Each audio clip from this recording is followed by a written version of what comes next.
ഗേൾസിന്റെ seats കൂടുതലാണ്, ബോയ്സിന്റെ seats കുറവാണ്. ഈ പണ്ട് കാലത്തെ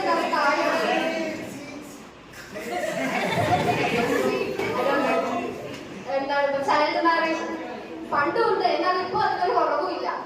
അതുകൊണ്ട് ഈ ചൈൽഡ് മാരേജിന്റെ ടാർഗറ്റ് കിട്ടിയിട്ട് ഗേൾസിന് കൂടുതൽ ഓപ്പർച്യൂണിറ്റീസ് കൊടുക്കാൻ എവിടെയാവട്ടെ, ഏത് ഇൻസ്റ്റിറ്റ്യൂഷൻ ആവട്ടെ, എവിടെയാണെങ്കിലും ഗേൾസിന് ഒരു മുൻഗണന കൂടുതൽ കൊടുക്കുന്നുണ്ടെങ്കിൽ അത് ഗേൾസിനെ മുന്നോട്ട് കൊണ്ടുവരാൻ തന്നെയാണ്. അതിന്റെ അർത്ഥം ബോയ്സിനെ അവിടെ താഴ്ത്തുക എന്നല്ല.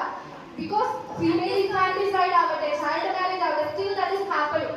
എത്രയോ 17, 14 അങ്ങനത്തെ ഏജിലുള്ള ഗേൾസിന് അബോർഷൻ ആവുന്നു പോകുന്നു.